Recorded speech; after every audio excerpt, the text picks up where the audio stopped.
Even while listening about the macroeconomic and industrial policy may not be the most exciting thing to do, these policies are what make great powers what they are.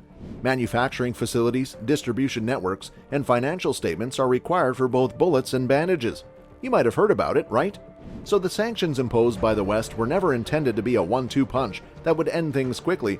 Instead, it is easiest to conceive of them as a method of short-circuiting the capacity of the Russian state to balance the requirements of a war of conquest with the growing economic repercussions that are occurring as a result of the conflict. Well, it seems Russia will be in deep trouble economically, which is a very big red flag for the country. Welcome back to Finance Basics. Let's get into the details of the video. According to the opinions of several different experts, Russia is on its way to economic oblivion in the long run as a result of international sanctions and the flight of enterprises. Midway through July, it was finally announced that Denis Manturov would be joining the team of Prime Minister Mishustin as Deputy Premier. This came after several months of announcements that were both routine and uninteresting. His mission is monumental. He must rally as much support as he can from the Russian government and business community to avert the gravest threat to Russia's economy since the 1990s and rescue the country's manufacturing sector. It is a lengthy and stormy part of Russia's history that the state has intervened in the economy and controlled the decisions that are made about the economy. Nevertheless, this does not always imply that markets are always preferable. Inefficient markets are in no way more beneficial. The allocation of goods to clients in a market is accomplished through the use of prices. Necessary commodities, such as those that firms utilize to construct new factories and to replace imports, are becoming increasingly difficult to acquire as a direct result of the sanctions. This includes those essential goods. In this hypothetical situation, the volume of trade that takes place between firms and industries decreases, resulting in prices skyrocketing while at the same time, clients find themselves in a tough position. Why Manturov would inform the press that the government intends to move away from an absolute market policy and toward providing technological sovereignty is not hard to understand at all.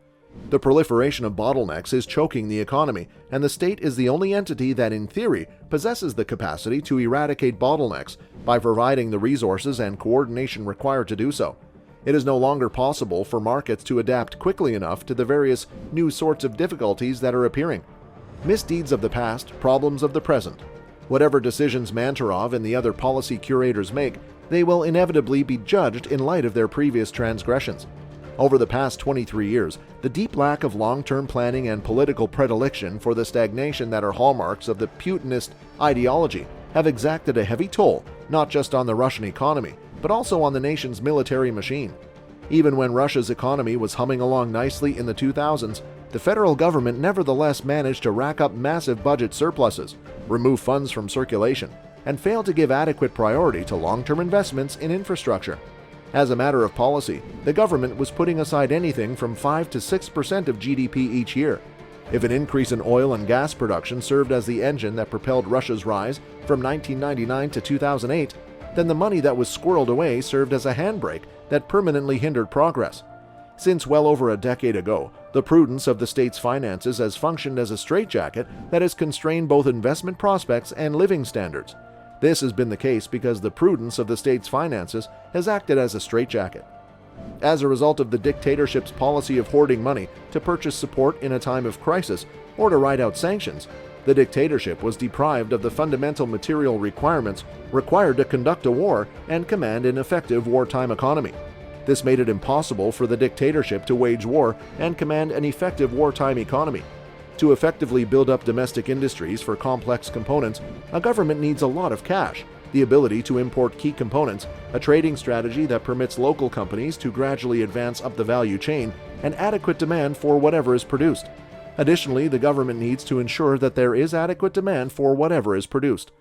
At the moment, Russia is unable to meet any of these essential conditions in an effective manner, hence it cannot be considered a candidate. It is challenging for it to import many of the necessary components, and if it does manage to do so, it must pay a premium price to do so.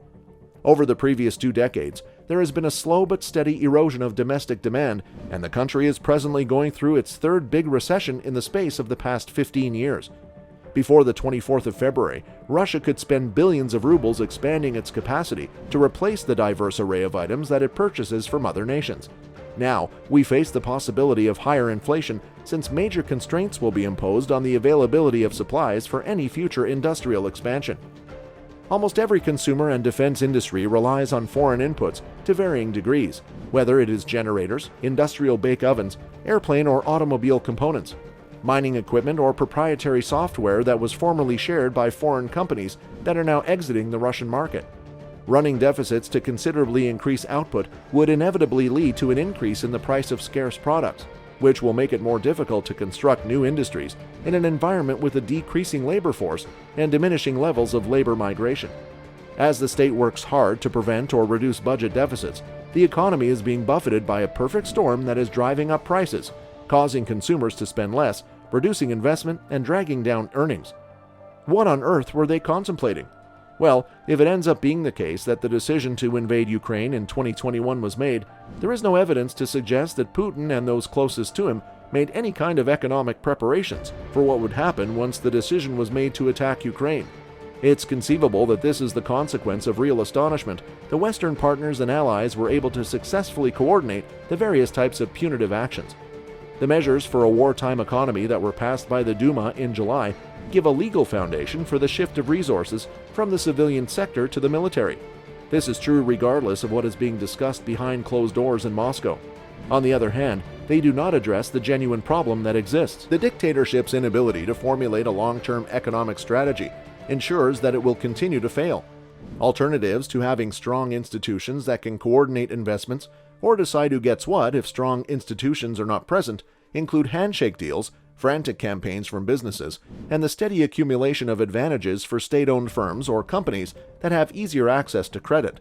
These alternatives can be thought of as alternatives to having strong institutions. A fresh amount of money and credit may be formed with the stroke of a pen, and existing accounts can be handed to someone else. Certain objects cannot be printed, such as a computer chip, an airbag, or a railway car.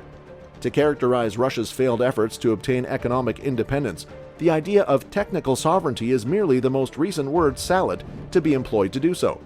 It is not a small irony that the Soviet economy, which succeeded the Russian economy, was more intricate than the Russian economy and was more suited for the task.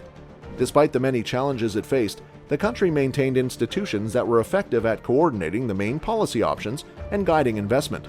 Manturov has been tasked with re-establishing a fraction of that capability, but it is understood that this obligation comes with the knowledge that he may be relieved of it whenever it would be more convenient to do so.